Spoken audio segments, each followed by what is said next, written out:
नमस्कार दोस्तों, आपका स्वागत है आपका अपना यूट्यूब चैनल एक्टिव बोर्ड में। तो आज का ये वीडियो आपके लिए सबसे ज़्यादा महत्वपूर्ण होने वाला है, क्योंकि आज के इस वीडियो में क्लास 10 के हिंदी के 50 ऐसे ऑब्जेक्टिव क्वेश्चन बताने वाला हूं जो आपके एग्ज़ाम में हर बार पूछा जाता है। यानी कि मैं आपको इस वीडियो में 50 ऑब्जेक्टिव क्वेश्चन बता रहा हूं, जिसमें से आपके एग्ज़ाम में कम से कम 30 से 35 क्वेश्चन आएगा। यदि यदि क्वेश्चन इसमें से नहीं आया तो आप हमारे यूट्यूब चैनल को अनसब्सक्राइब कर दीजिएगा, और जो क्वेश्चन मैं आपको बता रहा हूँ उसको कहीं आप लिख कर रख लीजिएगा। बहुत काम का चीज़ है। इसी प्रकार से दोस्तों, मैं आपके लिए सभी सब्जेक्ट का, जैसे हिंदी का, आज हिंदी का ऑब्जेक्टिव बता दे रहा हूँ। और यदि आप सब्जेक्टिव का वीडियो नहीं देखे हैं तो लिंक डिस्क्रिप्शन में है, जाकर सब्जेक्टिव का वीडियो देख लीजिएगा।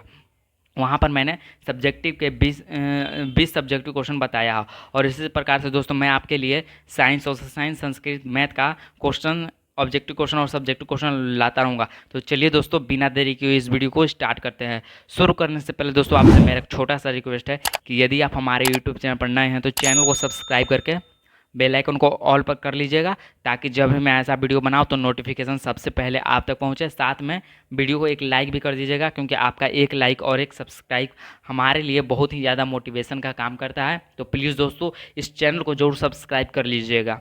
तो आज का ये वीडियो दोस्तों आपके लिए महत्वपूर्ण होने वाला है, क्योंकि आज के इस वीडियो में महत्वपूर्ण ऑब्जेक्टिव प्रश्न यह बार बार पूछा जाता है, और 50 महत्वपूर्ण प्रश्न बताने वाला हूँ। ठीक है, तो जल्दी से इस चैनल को सब्सक्राइब कर लीजिए। अब देखिए, हम लोग का पहला क्वेश्चन है, और पहला क्वेश्चन बहुत ज़्यादा ही महत्वपूर्ण है। क्वेश्चन क्या है दोस्तों, देखिए, श्रम विभाजन और जाति प्रथा के लेखक कौन है? तो श्रम विभाजन और जाति प्रथा के लेखक कौन है? तो श्रम विभाजन और जाति प्रथा के लेखक बाबा साहेब भीमराव अम्बेडकर हैं, जिसे आप बाबा साहेब सिर्फ कहते हैं। ठीक है, बाबा साहेब भीमराव अम्बेडकर फुल नाम है इनका। ठीक है, अब देखिए, ये क्वेश्चन और इससे रिलेटेड बहुत सारा क्वेश्चन आता है कि बाबा साहेब भीमराव अम्बेडकर का जन्म कहाँ हुआ था? तो कहाँ हुआ था? तो जन्म हुआ था इनका महू के मध्य प्रदेश में। महू के मध्य प्रदेश में इनका जन्म हुआ था। ठीक है, अब देखिए, 2 नंबर क्वेश्चन है, डॉक्टर भीमराव अम्बेडकर का जन्म कब हुआ था? तो डॉक्टर भीमराव अम्बेडकर का जन्म कब हुआ था? तो 14 अप्रैल 1891 में हुआ था। कब हुआ था? 1891 में। ठीक है, तो डॉक्टर भीमराव अम्बेडकर का जन्म कब हुआ था? 14 अप्रैल 1891 में। ठीक है, ये आपको क्वेश्चन समझ में आ गया। अब देखिए दोस्तों, 3 नंबर क्वेश्चन है, डॉक्टर भीमराव अम्बेडकर का जन्म कहाँ हुआ था? तो डॉक्टर भीमराव अम्बेडकर का जन्म कहाँ हुआ था? तो डॉक्टर भीमराव अम्बेडकर का जन्म महू के मध्य प्रदेश में हुआ था। कहाँ? महू के मध्य प्रदेश में। ठीक है, यदि दोस्तों आप हिंदी के सब्जेक्टिव का वीडियो नहीं देखे हैं तो जाकर देख लीजिएगा, लिंक डिस्क्रिप्शन में दिया हुआ है। उसमें मैंने हिंदी के 20 महत्वपूर्ण सब्जेक्टिव क्वेश्चन को बताया है, जिसका लिंक डिस्क्रिप्शन में दिया हुआ है, और उसमें से आपके क्वेश्चन बहुत सारा एग्जाम में पूछेगा दोस्तों। ठीक है, तो जल्दी से जाकर देख लीजिएगा, पहले इस वीडियो को देख लीजिए। अब देखिए, 4 नंबर क्वेश्चन 4 नंबर क्वेश्चन है कि अंबेडकर का जन्म किस परिवार में हुआ था? तो अंबेडकर जी का जन्म किस परिवार में हुआ था? दलित परिवार में। दलित परिवार में, आप जिसे ना डोम चमार कहते हैं ना, उस परिवार में हुआ था उनका जन्म। और उस परिवार से वो कितना हाइट पर गए हैं, देखें ना, संविधान की रचना कर दी है, इतना हाइट पर गए हैं, इतना ऊंचाई पर गए हैं। तो किसके बल पर गए हैं? वो शिक्षा के बल पर उतना गए हैं। ठीक है, तो क्या हम लोग शिक्षा के बल पर अधिक से अधिक ऊंचाई पर जा सकते हैं? ठीक है, अब देखिए, 5 नंबर क्वेश्चन, 20 के दांत कहानी के लेखक कौन है? 20 के दांत कहानी के लेखक कौन है? तो 20 के दांत कहानी के लेखक हैं नलिन विलोचन शर्मा। 20 के दांत कहानी के लेखक कौन है? तो कौन है? नलिन विलोचन शर्मा। ठीक है, अब देखिए, 6 नंबर क्वेश्चन है कि खोखा का दूसरा नाम क्या था? तो खोखा का दूसरा नाम क्या था? तो खोखा का दूसरा नाम कासू था। क्या था? कासू था। अब देखिए, इसको उल्टा कर देगा, अब हो जाएगा कासू का दूसरा नाम क्या था? तो कासू का दूसरा नाम खोखा था। कासू का दूसरा नाम क्या था? खोखा था। ऐसे पूछता है क्वेश्चन, आपको घुमा देगा। ठीक है, कि बच्चा इसमें क्या करे, कंफ्यूज करे। ठीक है, तो आपको मतलब कंफ्यूज नहीं होना है, आपको सिर्फ यहाँ से याद करके जाना है। 100% क्वेश्चन आएगा। ठीक है, अब देखिए, 7 नंबर क्वेश्चन, सेन साहब की कार की कीमत कितनी थी? सेन साहब के कार की कीमत कितनी थी? तो सेन साहब के कार की कीमत 7,500 थी। और कैसा कार था? किस रंग का कार था? तो काला था। और किस किस टाइप का था? तो स्ट्रीमल एंड का। ठीक है, स्ट्रीमल इंड एक कंपनी है, उसी का कार था। और यह उसका प्राइस कितना था? तो 7,500। ठीक है, 7,500 याद हो, हिंदी में लिखा रहेगा, नहीं तो अंक में लिखा रहेगा। ठीक है, ऐसे क्वेश्चन आपको एग्जाम में रहता है। अब देखिए 8 नंबर क्वेश्चन है दोस्तों कि सेन साहब खोखा को क्या बनाना चाहते थे। सेन साहब खोखा को क्या बनाना चाहते थे, तो इंजीनियर या बिजनेसमैन बनाना चाहते थे, ठीक है। और जो जो क्वेश्चन दोस्तों मैं ना जो ज़्यादा बार पूछा गया है ना, वही क्वेश्चन मैं आपके लिए लाया हूँ। जैसे आपको देखिए, आपको मैं आपको प्रूफ दिखा देता हूँ कि ये क्वेश्चन कितना बार पूछा गया है। सबसे पहले दोस्तों आप देखिए 2 नंबर क्वेश्चन को देख लीजिए और 3 नंबर को क्वेश्चन देख लीजिए, और ये क्वेश्चन देखिए कितना बार पूछा गया है। तो पहले दोस्तों आप यहाँ पर देखिए, डॉक्टर भीमराव अम्बेडकर का जन्म कब हुआ था, और यही क्वेश्चन दोस्तों यहाँ पर भी है, डॉक्टर भीमराव अम्बेडकर का जन्म जन्म कब हुआ था। यहाँ पर देखिए 2 नंबर क्वेश्चन, और ये कितना बार पूछा गया है आप खुद देख लीजिए। डॉक्टर भीमराव अम्बेडकर का जन्म कब हुआ था, और देखिए कितना बार पूछा गया है, 2019 में, 2020 में, 2022 में, बस 3 बार रिपीट हो चुका है। और जो ज़्यादा बार रिपीट होता है ना दोस्तों, वही क्वेश्चन आपके बोर्ड एग्जाम में आता है। और नीचे वाला भी क्वेश्चन देख लीजिए, ये भी बहुत बार रिपीट हो चुका है। और जो क्वेश्चन आने वाला है ना दोस्तों, मैं वही क्वेश्चन आपके लिए लाया हूँ। वैसा वैसा क्वेश्चन नहीं ले आया हूँ जो कि क्वेश्चन कभी पूछा ही नहीं हो। मैं वैसा लाया हूँ जो आपके एग्जाम में आता है, जो बार बार पूछता है, ठीक है। तो ऐसा ही दोस्तों क्वेश्चन के लिए हमारे चैनल को जरूर सब्सक्राइब करें। तो मैं आपको दोस्तों प्रूफ भी दिखा दिया कि यह क्वेश्चन कितना बार पूछा गया था। आप तब तक प्रूफ नहीं देखते हैं दोस्तों, तो आप विश्वास नहीं करते थे, ठीक है। अब प्रूफ देख लिए कितना बार पूछा गया है। मैं वैसा क्वेश्चन लाया हूँ जो पूछता है दोस्तों, ठीक है। तो जल्दी से चैनल को सब्सक्राइब कर लीजिए, क्योंकि मैं आपके लिए सभी सब्जेक्ट का लाऊंगा दोस्तों, ठीक है। अब मैं आज हिंदी का ऑब्जेक्टिव बता रहा हूँ, कल संस्कृत का ऑब्जेक्टिव बता दूंगा, परसों मैथ का ऑब्जेक्टिव बता दूंगा, ठीक है। ऐसे करके मैं आपको सभी सब्जेक्ट का बताता रहूँगा, ठीक है। तो जल्दी से इस चैनल को सब्सक्राइब कर लीजिए, साथ में बेल आइकन को भी ऑन कर लीजिएगा, और वीडियो को लाइक भी कर दीजिएगा, ठीक है। अब देखिए 9 नंबर क्वेश्चन है कि मैक्स मूलर के पिता का नाम क्या था। मैक्स मूलर के पिता का नाम क्या था, विलहेलम मूलर। मैक्स मूलर के पिता का नाम क्या था, विलहेलम मूलर था, ठीक है। और ये क्वेश्चन से भी ज़्यादातर रिलेटेड क्वेश्चन पूछता है। इससे एक और ऑब्जेक्टिव क्वेश्चन आता है कि मैक्स मूलर ने अपनी पढ़ाई किस भाषा में किया था, तो वह संस्कृत भाषा में किया था। कौन से किस भाषा में किए थे, संस्कृत भाषा में किए थे, ठीक है। लेकिन मैक्स मूलर कौन थे, तो मैक्स मूलर एक जर्मन थे, जो कि जर्मनी में रहते उसे जर्मन कहते हैं, ठीक है। हम लोग भारत में रहते इसलिए भारतीय हम लोग कहलाते हैं, ठीक है। अब देखिए 10 नंबर क्वेश्चन, भारत से हम क्या सीखे, क्या है। तो मैं आपको बताया था दोस्तों कि भारत से क्या सीखें, एक भाषण है, मान के एक स्पीच है, मान लीजिए एक स्पीच है, जिसे आप हिंदी में भाषण कहते हैं, ठीक है। सब आपको समझ में आ रहा है ना दोस्तों। अब देखिए 11 नंबर क्वेश्चन, मैक्स मूलर का जन्म कब और कहाँ हुआ था। तो मैक्स मूलर का जन्म 1938 ईस्वी में हुआ था। 1938 ईस्वी में कहाँ हुआ था, तो जर्मनी में हुआ था। अब जर्मनी में कहाँ हुआ था, तो जर्मनी में एक डेसाउ नामक नगर है, ठीक है। जैसे कि देख लीजिए इंडिया में क्या है, इंडिया में पटना है, और पटना में भी कई है ना, एक छोटा छोटा क्या मोहल्ला है। उन्हीं प्रकार से एक डेसाउ नगर था जर्मनी में, वहीं पर मैक्स मूलर जी का जन्म हुआ था, ठीक है। अब देखिए 12 नंबर क्वेश्चन को देख लीजिए आप। यदि दोस्तों आपको यह वीडियो पसंद आ रहा है तो चैनल को सब्सक्राइब करके बेल आइकन को ऑन कर दीजिएगा, और साथ में वीडियो को लाइक भी कर दीजिएगा, क्योंकि आपका एक लाइक और एक सब्सक्राइब हमको हमको बहुत ज़्यादा मोटिवेट करता है दोस्तों, ऐसा ही वीडियो बनाने के लिए। तो जल्दी से इस चैनल को सब्सक्राइब कीजिए, ताकि मैं आपके लिए हमेशा ऐसा वीडियो बनाता रहूँ। तो देख लीजिए, अब देखें दोस्तों हम लोग का कितना नंबर क्वेश्चन हम लोग कर लिए थे। तो हम लोगों ने दोस्तों 11 नंबर क्वेश्चन को क्लियर कर लिया था। अब देखिए 12 नंबर क्वेश्चन, मैक्स मूलर ने अपनी पढ़ाई किस भाषा में किया, ये तो मैं आपको पहले ही बता चुका हूँ। तो किस भाषा में किए थे मैक्स मूलर, अपनी जो पढ़ाई थी किस भाषा में कर दिए थे, तो वो था संस्कृत, ठीक है। और संस्कृत विश्व का सबसे पुराना भाषा है दोस्तों, ठीक है, पुराना भाषा, ये भी आपको याद रखना है, ठीक। अब देखिए 13 नंबर क्वेश्चन, 13 नंबर क्वेश्चन भी महत्वपूर्ण ही है कि हजारी प्रसाद द्विवेदी का मृत्यु कब हुआ था। तो हजारी प्रसाद द्विवेदी का 1979 और कहाँ हुआ था, तो दिल्ली में हुआ था। हजारी प्रसाद द्विवेदी जी का निधन कब हुआ, तो 1979 में कहाँ हुआ था, तो दिल्ली में हुआ था।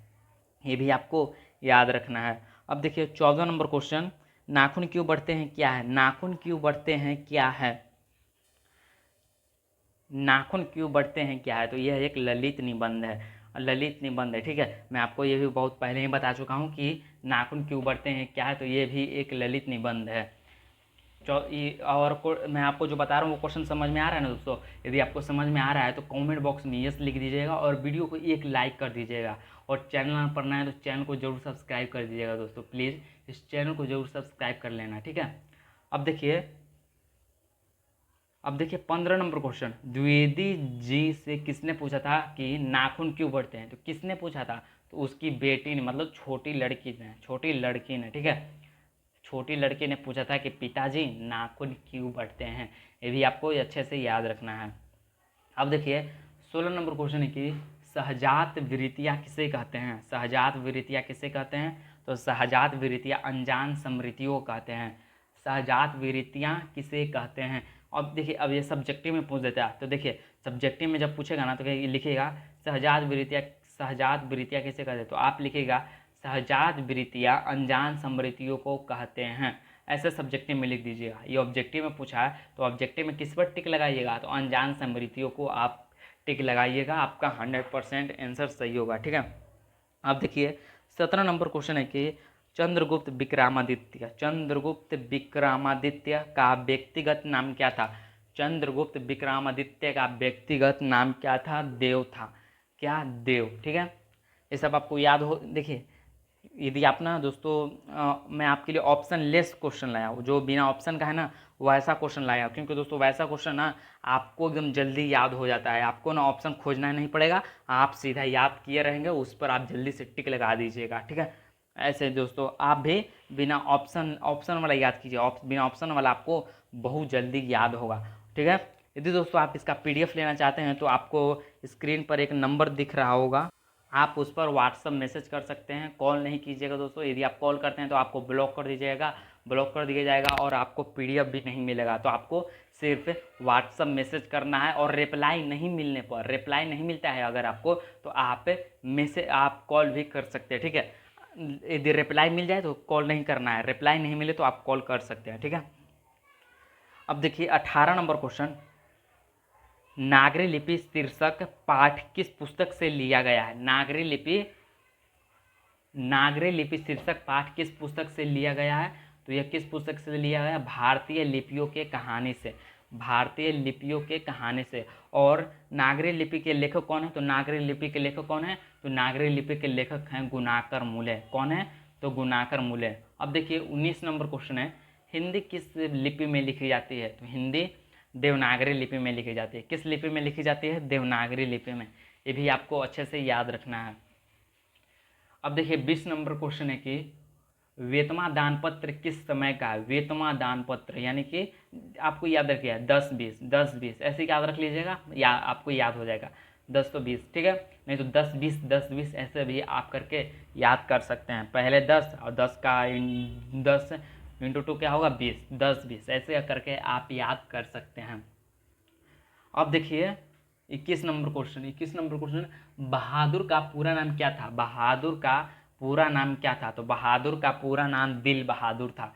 बहादुर का पूरा नाम क्या था? दिल बहादुर था। और दिल बहादुर से दिल किसने उड़ा दिया? था? तो निर्मला ने उड़ा दिया था। निर्मला कौन थी? निर्मला लेखक महोदय की पत्नी थी। कौन थी? निर्मला लेखक महोदय की पत्नी थी। इसीलिए क्या किया उसने? दिल बहादुर के नाम से दिल शब्द उड़ा दिया। अब देखिए 22 नंबर क्वेश्चन, बहादुर कितने वर्ष का था? मतलब बहादुर कितने साल का था? तो बहादुर था वो 12-13 साल का था। कितने साल का था? 12-13 साल। ये भी आपको याद रखना है। अब देखिए 23 नंबर क्वेश्चन, निर्मला कौन थी? तो मैं आपको बता चुका हूँ, अभी ना बताया हूँ, इसका देखो आंसर भी लिखा ही हुआ है। निर्मला कौन थी? तो निर्मला कहानीकार की पत्नी थी। कौन थी? कहानीकार की पत्नी। निर्मला कौन थी? तो निर्मला कहानीकार की पत्नी थी। अब देखिए 24 नंबर क्वेश्चन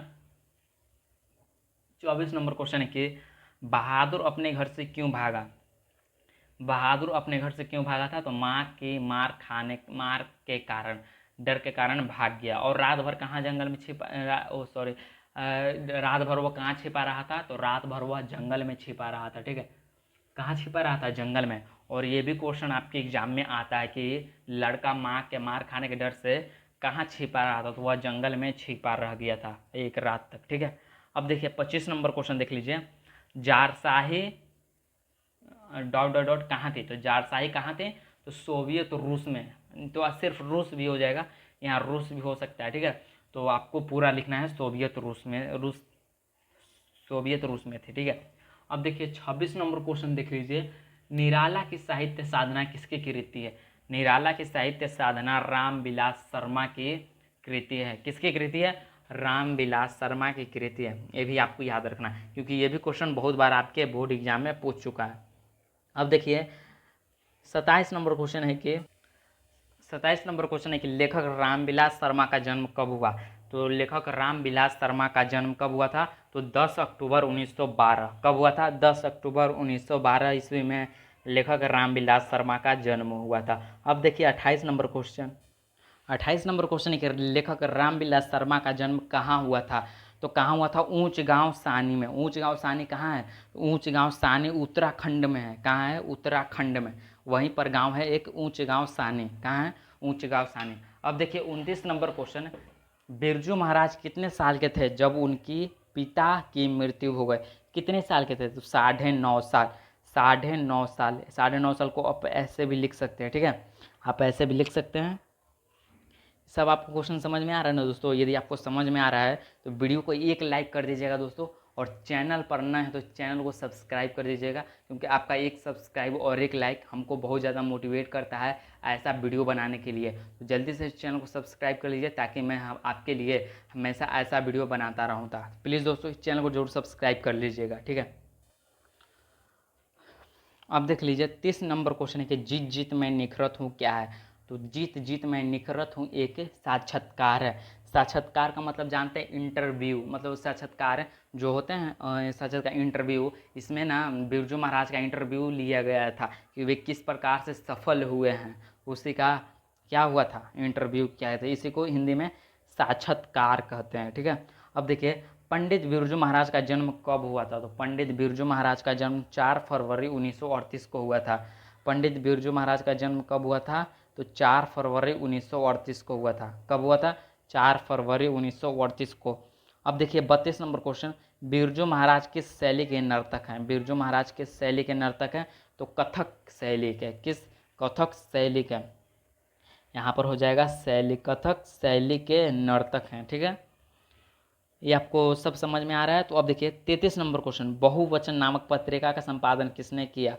बहुवचन नामक एक पत्रिका है जिसका संपादन किसने किया था? तो जिसका संपादन थे वह अशोक वाजपेयी थे। कौन थे? अशोक वाजपेयी। अब देख लीजिए 34 नंबर क्वेश्चन। 34 नंबर क्वेश्चन बहुत आसान है कि क्वेश्चन है कि आविन्यो क्या है? तो आविन्यो एक ईसाई मठ है। आविन्यो क्या है? तो आविन्यो एक ईसाई मठ है। और आविन्यो कहाँ है? तो आविन्यो दक्षिण फ्रांस में है, ठीक है। और ये भी क्वेश्चन आता है कि दोस्तों कि रोन नदी कहाँ है? तो रोन नदी भी कहाँ है? रोन नदी भी वहीं है। कहाँ? रोन नदी दक्षिण फ्रांस में है, ठीक है। ये भी आपको अच्छे से याद रखना है। अब देखिए दोस्तों नेक्स्ट नंबर क्वेश्चन है और जो क्वेश्चन दोस्तों मैं आपको बता रहा हूँ ना उसको आप कहीं लिख कर रख लीजिएगा क्योंकि यह क्वेश्चन दोस्तों 2025 के बोर्ड एग्जाम में आने वाला है। अब आप बोलिएगा कि सर ऐसा ऐसा आप कैसे कर सकते हैं कि ये यही सब क्वेश्चन आने वाला है, क्योंकि जब मैंने दोस्तों क्वेश्चन बैंक को देखा ना तो यही सब 50 क्वेश्चन है ना जो कि बार बार रिपीट हो रहा है और मैं आपके लिए वैसा क्वेश्चन लाया हूँ जो कि एग्जाम में पूछता है। तो जल्दी से इस चैनल को सब्सक्राइब कर लीजिए ताकि मैं आपको आगे भी ऐसा ही ऑब्जेक्टिव क्वेश्चन और सब्जेक्टिव क्वेश्चन देता रहूँ जो एग्जाम में 100% लड़ता है, ठीक है। तो जल्दी से इस चैनल को सब्सक्राइब कर लीजिए। अब देखिए 36 नंबर क्वेश्चन। आविन्यो में लेखक कितने दिनों तक रहे थे? तो आविन्यो में लेखक मात्र 19 दिन तक रहे थे। कितना? 19 दिन तक रहे थे, ठीक है। अब देखिए 37 नंबर क्वेश्चन है कि झोले में कितनी मछलियाँ थी? तो झोले में 3 मछलियाँ थी। कितने मछलियाँ थी? 3 मछलियाँ थी। ये भी आपको अच्छे से याद रखना है। अब देखिए 38 नंबर क्वेश्चन। मछली और गोश्त कौन खाता था? तो मछली और गोश्त कौन खाता था? तो केवल पिताजी ही खाते थे, ठीक है। और यह मछली चैप्टर से लिया गया है। सब आपको समझ में आ रहा है? देखिए अब मछली कहानी में किस वर्ग का जीवन वर्णित है? मछली कहानी में किस वर्ग का जीवन वर्णित है? तो निम्न मध्यम वर्ग यानी कि मिडिल क्लास फैमिली। ये भी आपको समझ में आ गया होगा दोस्तों। अब देखिए 40 नंबर क्वेश्चन। अब देखिए 40 नंबर क्वेश्चन है कि संतु क्यों काँप रहा था? संतु क्यों काँप रहा था? तो ठंड से काँप रहा था, ठीक है। ऑप्शन में आपको एकदम कंफ्यूज करने वाला ऑप्शन होगा, तो आप आंसर जानिएगा ना तो आप आंसर ये वाला जान लीजिएगा ना तो आपको ना कंफ्यूज होने की ज़रूरत नहीं है, आप सीधा ठंड से लगा दीजिएगा। इसलिए बोलते दोस्तों आप बिना ऑप्शन वाला याद कीजिए, आपको जल्दी याद होगा और आप अच्छे से एकदम बना भी सकते हैं। 40 नंबर क्वेश्चन है कि किसका जन्म संगीत प्रेमी परिवार में हुआ था? तो किनका जन्म हुआ था? तो बिस्मिल्लाह खान का जन्म हुआ था ना। हाँ बिस्मिल्लाह खान, क्योंकि ये ना क्या बजाते थे? तो ये शहनाई बजाते थे। अब देखिए 42 नंबर क्वेश्चन है कि नौबत खाने में इबादत पाठ साहित्य की कौन सी विज्ञा है? तो ये एक व्यक्ति चरित्र है। क्या है? व्यक्ति चरित्र। इसमें ना बिस्मिल्लाह खान को पॉइंट किया गया, उन्हीं के बारे में बताया गया है। अब देखिए 43 नंबर क्वेश्चन है कि बिस्मिल्लाह खान के शहनाई के साथ किस मुस्लिम पर्व का नाम जुड़ा हुआ है? तो किस मुस्लिम पर्व का नाम जुड़ा हुआ है? तो वह मुहर्रम का जुड़ा हुआ है। किसका? मुहर्रम का। अब देखिए 45 नंबर क्वेश्चन है कि बिस्मिल्लाह खान के बचपन का नाम क्या था? तो बिस्मिल्लाह खान के बचपन का नाम कमरुद्दीन था। क्या था? कमरुद्दीन। बिस्मिल्लाह खान के बचपन का नाम क्या था? तो कमरुद्दीन। 46 नंबर क्वेश्चन, अहिंसा दिवस कब मनाया जाता है? अहिंसा दिवस गांधी जयंती के दिन ही मनाया जाता है, यानी उनके ही जन्म दिवस के रूप में मनाया जाता है 2 अक्टूबर को। ठीक है। यदि दोस्तों आप इसका PDF लेना चाहते हैं तो आपको स्क्रीन पर एक नंबर दिख रहा होगा, आप उस पर व्हाट्सअप मैसेज कर सकते हैं। यदि आप कॉल करते हैं तो आपको ब्लॉक कर दिया जाएगा, तो सिर्फ आप मैसेज नहीं कीजिएगा, रिप्लाई तुरंत मिल जाएगा। ठीक है। एक स्क्रीन पर एक नंबर दिख रहा होगा ना, उस पर आप मैसेज कर सकते हैं PDF और नोट्स के लिए। ठीक है। जो मैं पढ़ा रहा हूँ ना, आप इसको मिल जाएगा। ठीक है। तो आप मैसेज कीजिएगा, आपको मिल जाएगा। अब देखिए 47 नंबर क्वेश्चन है कि गांधी को महात्मा की उपाधि किसने दी? तो किसने दिया था? रविंद्रनाथ टैगोर ने। अब देखिए 48 नंबर क्वेश्चन, हरिजन के संपादक कौन है? तो हरिजन के संपादक है महात्मा गांधी। कौन है? महात्मा गांधी। 49 नंबर क्वेश्चन है कि यंग इंडिया का है पत्रिका है। और हमारा सबसे लास्ट क्वेश्चन 50 नंबर क्वेश्चन कि महात्मा गांधी का जन्म कहाँ हुआ था? तो कहाँ हुआ था? गुजरात के पोरबंदर में हुआ था। गुजरात के पोरबंदर में हुआ था। तो दोस्तों आज का ये वीडियो दोस्तों यहीं पर समाप्त होता है। ठीक है। यदि दोस्तों आपको ये वीडियो पसंद आया हो तो चैनल को सब्सक्राइब करके वीडियो को एक लाइक कर दीजिएगा। आपका एक लाइक और एक सब्सक्राइब हमको बहुत ज़्यादा मोटिवेट करता है ऐसा वीडियो बनाने के लिए। तो प्लीज़ दोस्तों इस चैनल को ज़रूर सब्सक्राइब कीजिएगा। तो मिलते हैं दोस्तों आपसे नेक्स्ट वीडियो में ऐसा ही पावरफुल वीडियो के साथ। ठीक है। तब तक के लिए दोस्तों करंट बाय।